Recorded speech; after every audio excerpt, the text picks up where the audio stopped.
네, 어제 김건희 특검과 최혜병 특검이 수사 현판식을 열고 수사를 본격적으로 개시를 했는데요. 이제 그야말로 3대 특검이 본격적으로 가동되기 시작했습니다. 오늘 2부에서는 검사 출신 민주당 양분남 의원 모시고 이야기 나눠보도록 하겠습니다. 의원님 안녕하십니까? 네, 안녕하십니까. 네. 오랜만입니다. 야, 정말로 의원님하고 저하고는 인연이 네. 깊죠? 깊지요. 네.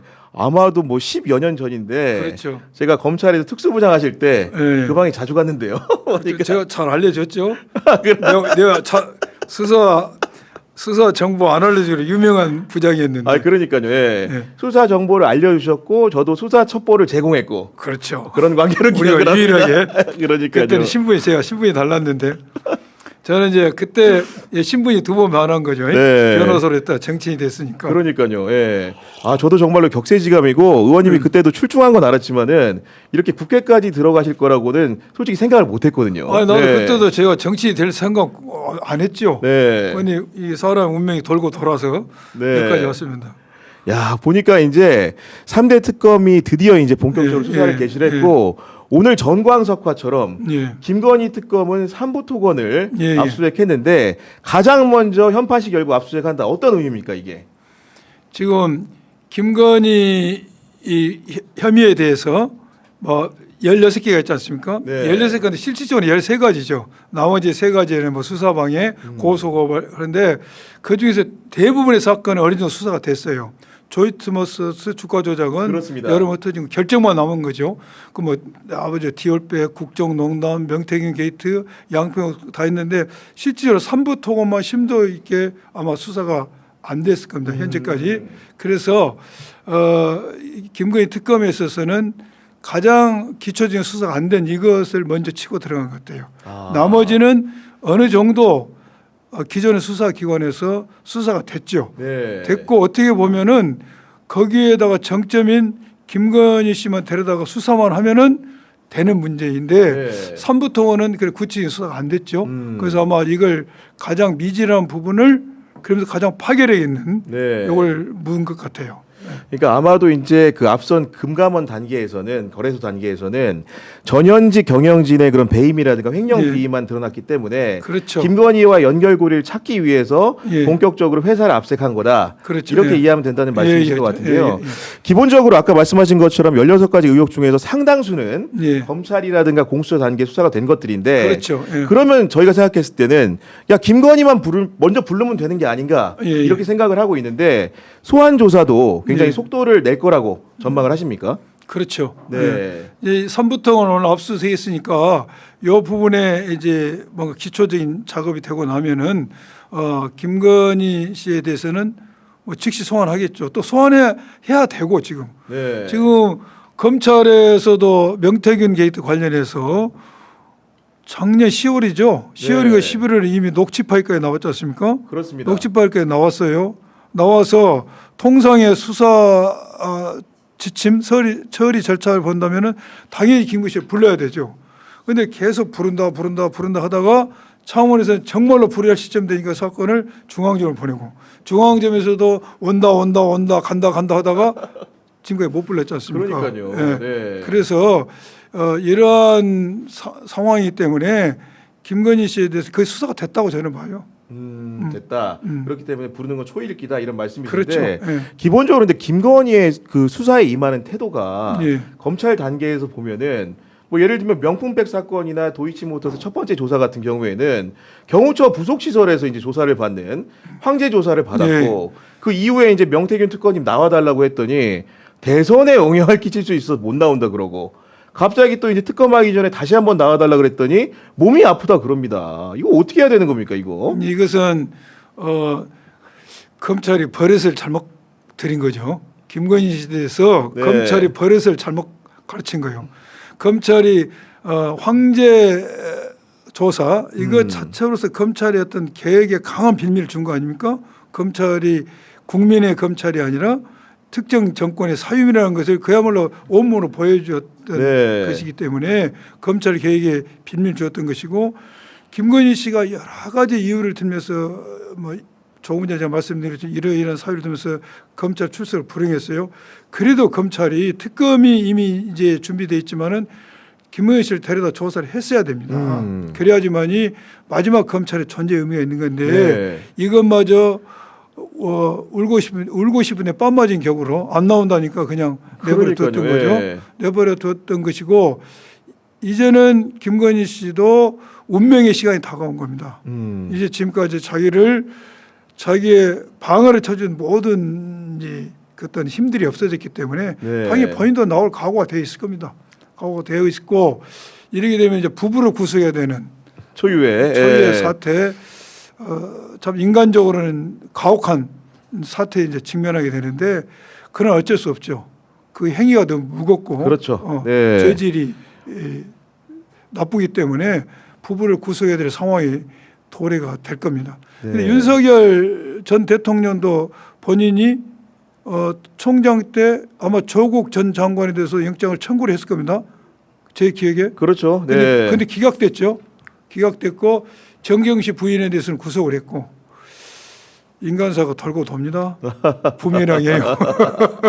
아닌 게 아니라 윤석열 본인도 이제 수사를 받아야 되는데 내란 특검 같은 경우에도 보면은 윤석열의 2차 조사를 앞두고 있는 상황인데 그런 그 상간에서 어제 한덕수 전 총리와 그 산업부 장관 안덕근 산업부 장관 그리고 유상임 과기부 정부 장관까지 불렀는데 이런 순차적인 조사는 좀 어떤 의미가 있다고 봐야겠습니까? 지금 윤석열 본인에 대한 내란죄 이런 거 다 기소가 됐지 않습니까? 그런데 지금 수사가 크게 디테일하게 보면 여러 부분에 빠져 있지만 그 그룹으로 따져보면은 국무위원 그룹이 남지 않습니까? 네. 국무위원들이 내란에 과연 묵인한 것이냐 동조한 것이냐 뭐 이런 부분을 밝혀야 되는데 그걸 밝히기 위한 수사가 돼야 되고 그걸 밝히기 위해서 어제 한덕수 총리와 이제 기타 장관을 소환한 것 같아요. 언론에도 자세히 보도가 됐는데 한덕수 장관은 본인이 그동안 국회에 나와서 네. 언론에서 했던 주장과는 전혀 다른 상황들이 입증이 되고 있지 않습니까? 맞습니다. 본인은 나는 계엄이 선포된지도 몰랐는데 할 계획도 몰랐는데 대통령이 불러서 갔더니 그 이야기를 그래 나는 만류했다. 그리고 계엄 관련 문건도 본 적이 없다라고 네. 했는데 그 확보된 CCTV 보면은 계엄 문건을 자세히 쳐다보는 게 나타나고 또한 그 어제 보도된 것 보니까 이러한 국무회의의 심의를 받도록 됐는데 네. 이게 어떤 의미인지 지금 하고 있는 게 법적 요건이 되는지를 검토해보고 또 가장 중요한 것은 우리가 12월 4일 공화시 1분인가 계엄 해제 요구하는 가결하지 않습니까? 그렇습니다. 그러면 즉시 국무회의를 소집을 했어야죠. 한 달 동안 1시간으로 뭉구르고 있다가 대통령 비서실에서 불러내니까 부른 겁니다. 국무위원도 소집했어요. 네. 본인 뜻대로 반대했다라면은 아이고 잘 됐다고 즉시 소환을 했어야죠. 본인이 아는 겁니다. 그래서 본인의 행태가 본인의 그동안의 진술과 그냥 상치되는 것. 네. 그리고 나머지 장관 중에서 안 장관인가는 연락을 받았지만 문자를 못 봐서 못 갔다. 그렇죠. 네. 그런데 계엄 해제 요구 때는 바로 왔어야죠. 안 온 것도 이상한 거예요, 이게. 그래서 그런 정황을 살펴보는데 중요한 것은 우리가 이게 법률적으로 어려운 문제인데 그럼 국무위원이 대통령이 계엄을 선포할 때 막을 의무가 있는 것이냐 적극적으로 막아야 할 의무가 있는 것이냐 아니면은 적극적으로 안 막더라도 하는 걸 묵인만 해도 죄가 되는 거냐. 네. 법률적 부작위라는 건데 이런 문제가 있는데 이것은 사실도 명확하게 규명해야 되겠죠. 계엄 선포 직전에 국무위원들이 각각 무슨 행위를 했는 것인지 해제 이후에 어떤 행위를 했는 것을 밝히고 그것이 방금 조금 전에 제가 말씀드린 것처럼 법리적으로 네. 과연 이러한 의무가 있는지를 아마 검토를 할 겁니다. 그리고 이제 언론 보도를 통해 나왔지만은 대통령 부속실장이 사후에 이제 계엄을 합법화하기 위해 가지고 문서를 만들고 한덕수 전 총리로 하여금 서명을 하게 하였다. 그렇죠. 예. 이런 식의 보도도 나왔고 아까 말씀해 주신 것처럼 초의 진술과는 다른 상치되는 예, 예. 부분들이 물적 증거로 이제 드러날 경우에 기본적으로 특검에서 혹여나 한덕수를 상대로 한 신병 확보 시도 이런 것도 있을 수 있는 겁니까? 지금 네. 제가 조금 전에 국무위원들의 자기 의무냐 부자기 의무냐는 계엄 선포와 관련된 것이고 이거는 하나씩 따져볼 문제입니다. 그런데 기본적으로 한덕수는 죄가 돼버렸어요. 계엄 선포문 서명이 된 계엄 선포문을 만드는데 서명했지 않습니까? 그렇습니다. 네. 그리고 그 40분짜리 계엄 회의록 만드는 거 이것은 증거 인멸죄 그 중에서도 허위 증거를 만드는 거죠. 그렇습니다. 증거 네. 위조죄가 됩니다. 왜 계엄이 적법한 것처럼 그러한 상황을 만들기 위해서 그에 부합된 증거를 만드는 착출해내는 거죠. 네. 이건 판례상 증거 위조죄가 됩니다. 음. 증거를 서로 만들어내는 거예요. 네. 그래서 이것은 똑들이 죄가 되고 네. 죄가 되는 겁니다. 뒤에 파기를 했다 할지라도 죄가 되고 그렇기 때문에 한덕수 총리는 내란의 동조 여부는 더 따져볼 문제가 있다 치더라도 네. 기본적으로 요 문건을 만드는데 동조한 것은 증거 위조죄다. 아. 이것만 갖고도 사법 처리가 가능하고 네.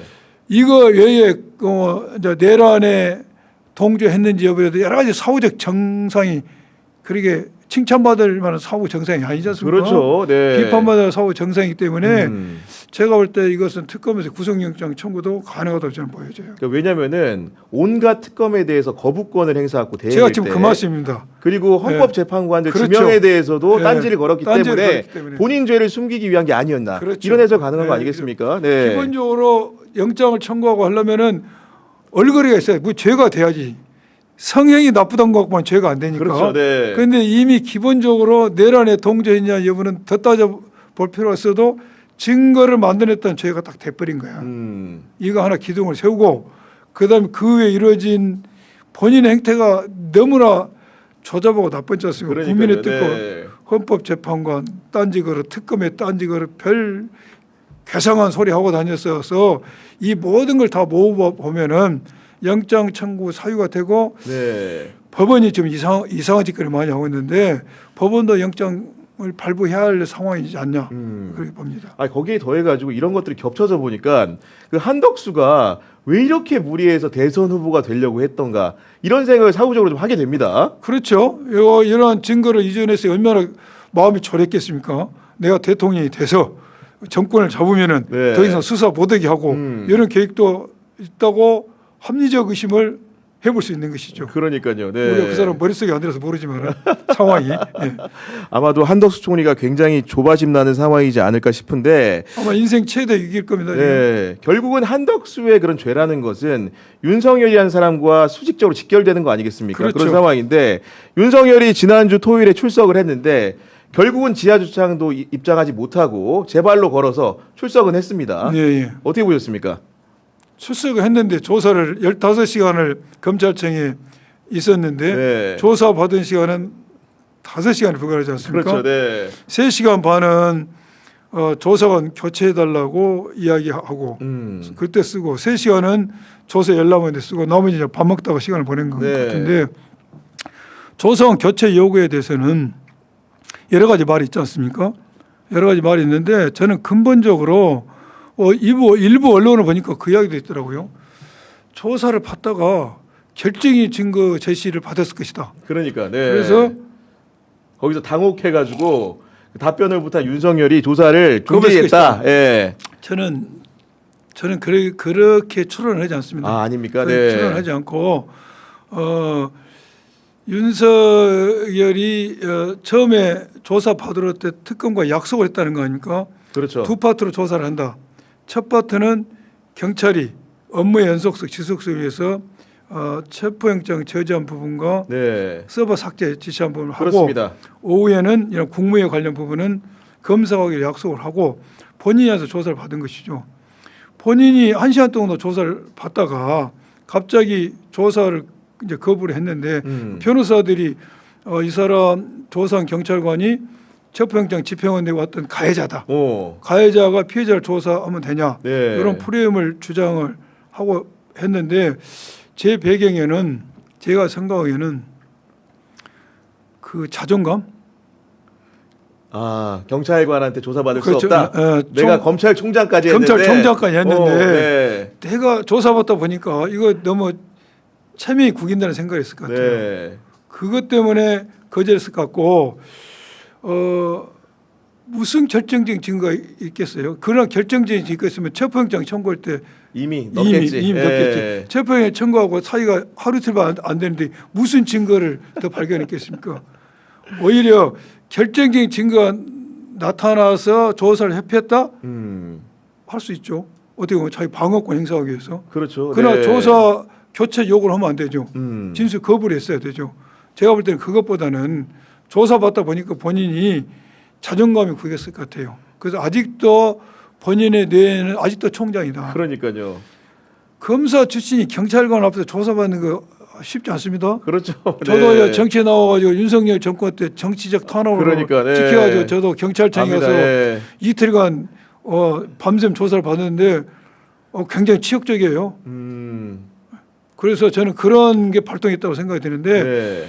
적절치 않죠. 죄를 지었으면은 조사한 사람이 검사든 경찰관이든 억울한 점 있으면은 변소를 하면 되는 거죠. 변소해야 되는 네. 것이죠. 물론 본인이 자존감이 상했다 해서 그런다는 것은 총장의 마인드 법치주의를 저러니까 법치주의를 훼손했구나. 그러니까요. 네, 그런 생각이 드는 그래서 것이죠. 의원님 말씀에 정말 10분 공감하고 거기에 더해가지고 결국은 이제 새로운 혐의를 조사하는 단계였기 때문에 본인이 조사받다 보니까 이거는 추가 기소를 직감할 수도 있지 않습니까 이게? 아니 본인은 체포영장이 청구돼 기각돼 있지 않습니까? 네. 벌써 체포영장을 청구를 하면은 기소는 전제로. 당연한 겁니다. 네. 그러니까 이 사람이 올 때는 추가 기소 당연히 알고 있어요. 알고 있는데 조사받으니까 열받은 거지 이게 지금 가만 생각하니까 적절치 않은 거고 이제 7월 5일이죠. 네. 5일 날 9시에 나오니까 또 1시간 그리고 10시에 나오겠다고 하다가 이게 이제 기싸움이거든요. 네. 내가 안 나갈 수는 없다. 이번에 안 나오면 체포영장이 발부되니까. 네. 그러나 네가 시킨 대로 꼭 안 해. 1시간 미뤄다니 이게 또 자존심에 그러니까 발로죠. 네. 근데 조은석 특검이 이제 거절했어요. 음. 거절했는데 뭐 10분 내 20분 그러니까 지각할 수 있다고. 지각했어요. 근데 그게 뭐 봐줄 수 있겠죠. 근데 이번에는 아마 100% 출석을 할 겁니다. 안 오면 체포영장이 발부되죠. 그러니까요. 본인이 특검 출석에 성실 음악이라는 조건으로 영장이 기각됐기 때문에 이번에 나옵니다. 네. 나오고 안 나오면 조특검은 체포영장 청구하고 그러니까요. 발부되면 48시간에 구속영장 청구하겠죠. 그래서 그런 이번에 나오면 조사하고 제가 볼 때는 7월 한 둘째 주는 영장을 청구할 겁니다. 아니 근데 정말 저는 윤석열의 이율배반이라고 느끼는 게 저도 검사 시절에 그의 모습을 봤기 때문인 건데 예전에 2006년인가요 대검 중수부 때 유이완 론스타코리아 그 대표인가 이분한테는 구속영장 본인 4번 치지 않았습니까 이게? 예. 그렇게까지 집요하게 수사하던 사람인데 정작 자기가 피의자가 돼서 출석하라고 했더니 소환조차 이렇게 힘들게 응하는 게 너무 이해가 안 가거든요. 이게 윤석열이 검사 시절에 총장 시절에 보여준 행태하고 대통령이 돼서 지금까지 보여준 행태는 너무 이율배반적이죠. 본인이 수사를 했다면은 조사원 교체한 사람 그 즉시 긴급 체포했을 겁니다. 그러니까 그날 구속영장 청구했을 겁니다. 예. 정말 그런 모습들이 내가 너 같이 근무해 했을 때는 이런 걸 못 봤어요. 네. 사람이 참좀 좀 무도하다, 그러니까요. 무대보다 이걸 네. 느꼈지만은 이렇게 이율배반적인 걸 보고 많이 실망할 수밖에 없는 상황이죠. 그리고 윤석열의 범죄 혐의를 구중하기 위한 그 내란 특검의 노력들이 다각도로 진행되고 있는 것 같은데 오늘 방금 전에 속보 나왔지만은 김주현 전 그 대통령실 민정수석도 소환의 조사 중이라고 하는데 김주현 전 수석의 그런 그 소환 이유 같은 경우에도 다각적일 것 같습니다 지금. 다각적이죠. 네. 지금 우리가 언론에 보도된 것만 보도 제일 처음에 보도된 것보다 안가해동할 때 김주현 민정수석이 있었지 않습니까? 네. 그럼 김주현 민정수석이 안가해동에서 뭘 했는지 안가해동의 성격에 대해서도 많은 사람들은 2차 계엄, 3차 계엄을 준비한 법률적 검토 내지 이 계엄 수사가 이루어질 때 어떻게 방어할 것인가 네. 어디서 자를 것인가 했을 거라고 합리적 추정을 하고 있죠. 네. 그러나 그분들은 뭘 이야기하죠? 사전에 예약된 애정된 연말 모임이라고 하죠. 그러니까요. 그렇지만은 그게 변명이 설득이 떨어지죠. 설사 사전에 예정된 연말 모임이라 할지라도 그 유중한 시국에 그걸 하겠습니까? 그러니까요. 예. 했어도 취소해야 되죠. 네. 그리고 그 법무비서관이 거기 동참을 왜 하죠. 갑니까 거기에? 거기에 예. 대해서도 법무비서관이 이렇게 사전에 예약된 4인방에 송년 모임을 하면은 나이도 어리고 직급도 왜 갑니까? 낄 수가 없죠 그걸 원래는. 어떻게 합니까? 네.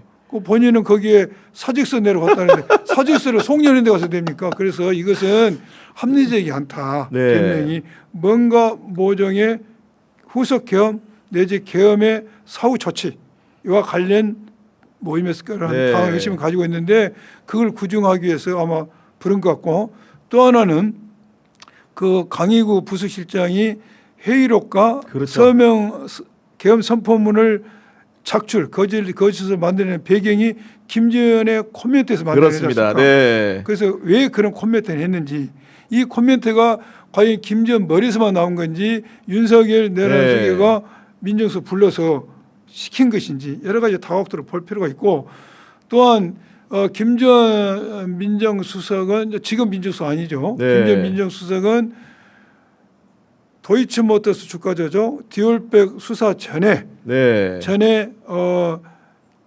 통화를 했으니까 검찰하고 맞습니다. 검찰하고 네. 통화를 하고 한참 통화를 한 후에 그리고 나서 조사가 황제 조사로 전환이 되지 않습니까? 거기 어떻게 관여가 됐는지가 네. 필요하죠. 또한 명태균 게이트가 터지고 나서 총장하고 통화를 하죠. 통화하고 나서 중앙지검에 고발됐던 네. 명태균 사건이 창원지검으로 이송이 되지 않습니까? 그리고 또 하나는 김건희 도이치모터 주가 조작 사건이 무혐의로 종결됩니다. 그래서 김재현 수석은 내란 특검, 김건희 특검 모두 다 관련돼 있죠. 돼 있죠. 네. 예. 양특검이 다 돼 있는데 아까 한덕수의 혐의에 대해서 그 서명 날인한 행위가 증거 위조에 해당한다고 했는데 만약에 그게 개선상 부속실장 위에 타고 민정수석이 다 있다고 한다면 공범이 되는 거죠. 지시한 혐의에 대해서 공범 관계가 공범이 성립하는 되는 거죠. 그것도 윤석열의 또 죄로 이어지죠. 추가적인 예. 그런 상황이라고 이해가 되는 것이고 우리 옛날 얘기지만 지금 내란 특검이 내란 특검이 어떤 형식으로 이제 구속영장 청구할지 모르겠는데 지금까지 수사된 거 모든 걸 합쳐서 청구할지 단계별로 할지도 모르겠는데 작전상 효율적으로 따져보면 단계별로 해야 되겠죠. 단계별로 하나씩. 네. 왜 그래? 지금 우리는 법원을 믿을 수 없지 않습니까? 그렇죠. 사법부는 우리 구 기자님이 법조 취재 잘하지만 네. 사법부를 호락호락 보면 안 됩니다. 그럼요. 네. 정권이 바뀌도 사법부는 영원합니다. 그렇습니다. 본인들이 그렇게 생각해요. 왜 인사권을 쓰지 못해요. 새로운 독립적이니까. 정권. 독립적이니까. 네. 그러니까 사법부는 그래 누가 우리를 건드려 감히 우리는 마요이야.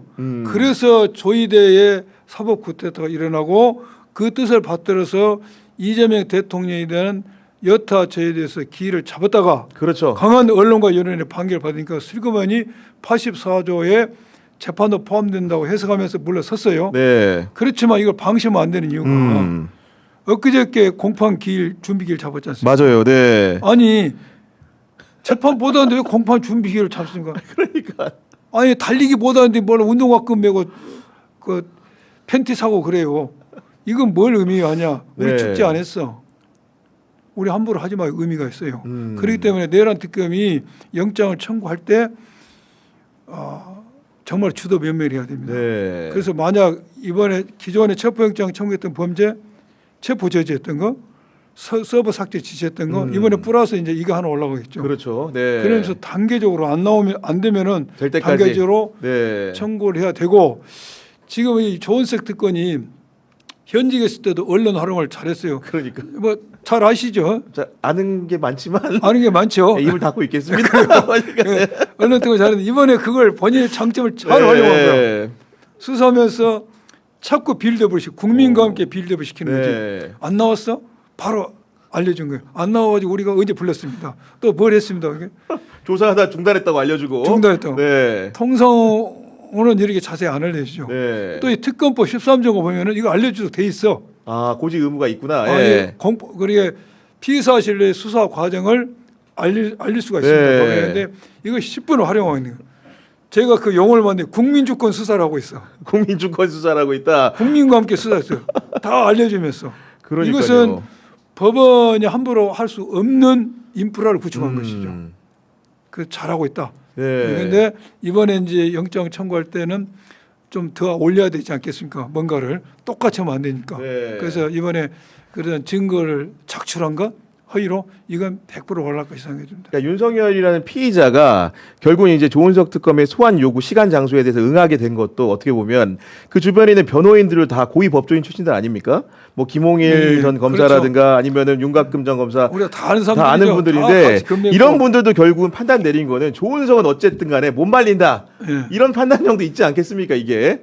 그렇죠. 그리고 이 특검은 저 특검이 아니고 그 누가 맡아도 국민적 여론과 국민의 명령이에요. 이건 누가 맡아도 옛날 윤석열 어떤 관계십이 있다 할지라도 이것을 그 관계십에 따라서 수사의 진행 속도 내용을 저버릴 수는 없는 네. 사안이죠. 그러니까요. 예, 예. 그렇게 보여지고 아까 이제 김주현 그 전 수석 얘기 조금 했는데 저희가 또 공이 아는 분 아닙니까 그분이? 이번에 잘 알죠. 예전에 근무도 이제 어떻게 보면 같이 그렇죠, 하셨고. 같이 했고. 근데 저는 그때도 옛날에 놀라웠던 게 우리 의원님이야 누가 네. 봐도 특수통 검사니까 특수부장을 한 건데 예. 그 특수부장을 지휘하는 서울중앙지검 3차장을 이분이 하시는데 사실 이분은 특수사 경험은 그다지 많지 기획이죠, 않거든요. 기획통인데 예, 예. 그때도 그런 일들을 하더니 이번 그 정부에서 지난 정부에서도 보니까 갑자기 민정수석에 기용하는 걸 보고 좀 놀랬거든요. 다 사람이 복대로 사는 것이고 네. 관원이 좋은 것이죠. 관원이 좋은 것이고 윤석열 제가 대검 중수부 근무할 때도 아마 제 기억에 그때 우리가 그 차떼기 정당 네. 대선장 수사할 때 김전 민정수석도 같이 근무하고 아 일부 같이 근무했군요. 일부 네. 기간이 같이 있었을 겁니다. 음. 윤석열도 우리가 같이 근무를 했는데 전반적으로 기획검사들하고 특수부 검사도 사이가 좋지 않습니다. 그렇죠. 기질이 다르죠. 아예. 기질이 완전 네. 틀리죠. 어. 특수부 검사들은 기획부 검사들을 거의 검사 취급을 안 하죠. 네. 예? 그러니까요. 칼제비가 아니라고 네. 해서 사이가 안 좋은데 윤하고 김도 그렇게 사이가 썩 좋지 않았을 겁니다. 제가 알기에. 근데 왜 윤이 김을 민정수석을 그러니까요. 했나. 김이 굉장히 그립감이 있거든요. 조직을 장악한. 또 검찰국장을 했기 때문에 검사들의 면면을 성향을 잘 알죠. 인사판을 예. 만져봤기 때문에. 만져봤기 때문에. 네. 근데 우리 특수부 검사들은 모르죠. 그냥 예. 칼만 들고 전방에 나서 있기 때문에 검사 개개의 인사판을 잘 몰라요. 그래서 그러한 조직의 그립감을 빌린 거죠. 네. 윤석열이.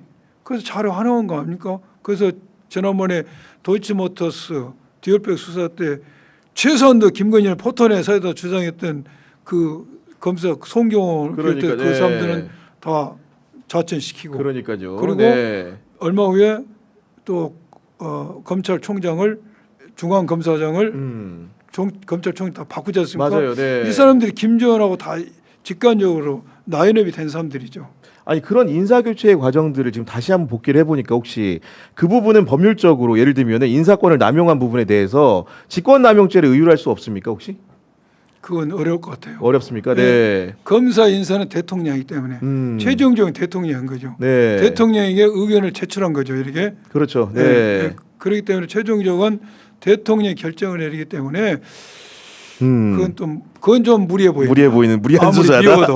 그런데 아니 그것까지 안 가더라도 네. 조금 전에 제가 이야기한 대로 증거 위조 부분에 관여가 돼 있다라면은 형사처벌을 피할 수 없다. 피할 수 없죠. 네. 그리고 직권남용을 굳이 간다면은 인사판 직권남용 문제가 아니라 디올백 주가 조작 황제 조사에 검찰은 그렇게 하고 싶지 않았는데 예를 들어서 입장을. 민정수석이 그렇게 해라 했다면 직권남용이 그러니까요. 될 소지도 있고 또 명태균 게이트에서도 아니 총장은 나는 중앙지검에 시키고 싶었는데 보내 해서 보냈다든지 네. 아니 나는 도이치모터 주가 조작 기소하고 싶었는데 무혐의라고 했다든지 예를 들면은 그렇죠.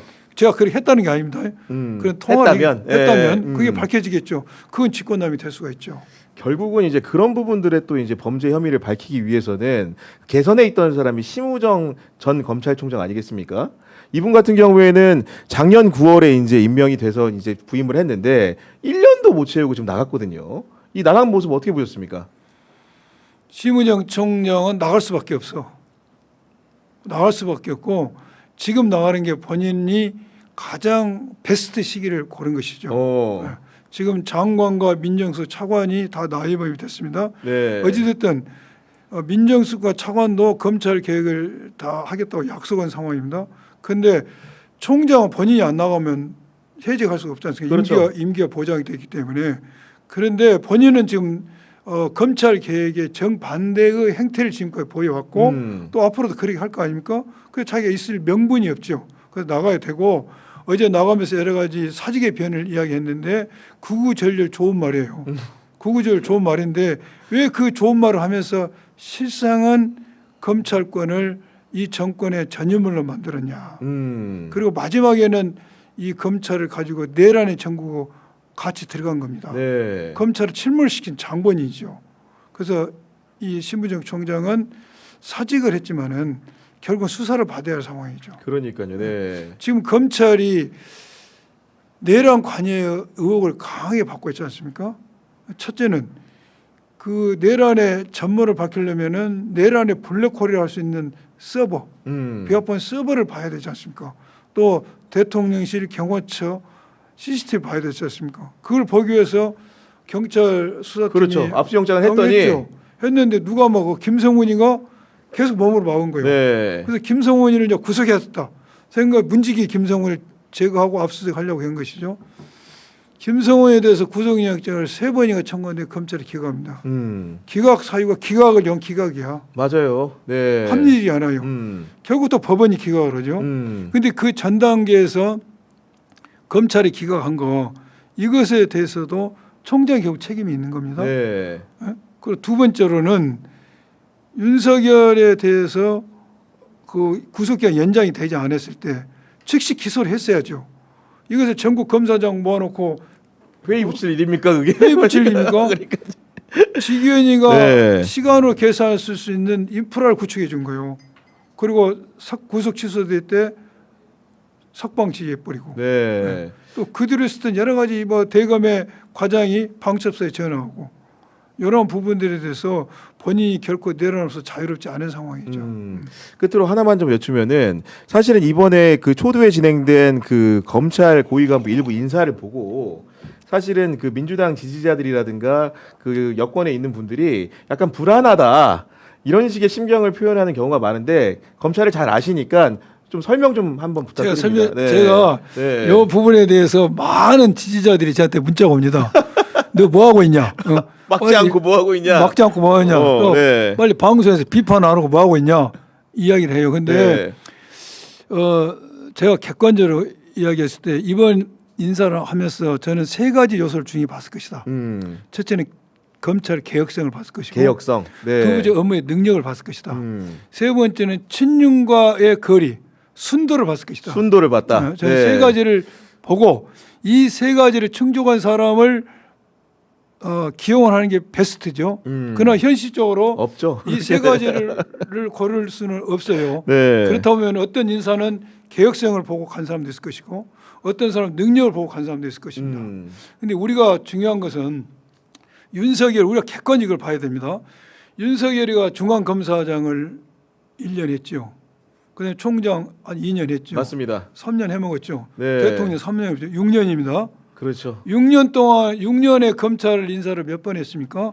그러면요 검찰의 판이 다 바뀌는 겁니다. 그렇죠. 네. 판이 바뀌면은 한마디로 말해서 검찰에 칼게라고 쓸만한 놈은 전부 다 나갔죠 뭐. 예, 그러니까 네. 쓸만한 놈은 윤석열 라인에 쓰든지 아니면은 옷 벗고 다른 데 가야 돼요.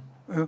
그런 상황이기 때문에 아마 이번에 대통령실도 많은 고민을 했을 거라는 생각이 들고 또 이게 있어요. 검찰은 아무리 주요한 자리 상위 직급을 갖다 줘도 능력이 미진하면은 조직원들이 승복을 하지 않습니까? 잘 알지 않습니까? 너무 잘 알죠. 네. 그래서 이번 인사에는 도덕성, 능력, 순도 3개를 봤을 것이고 3가지를 잘 조합된 사람을 뽑기 굉장히 고민했을 것이다. 네. 그러나 능력도 무시할 수 없었을 거라는 생각이 들고 제가 전반적으로 봤을 때는 이 인사 그런 대로 잘된 인사입니다.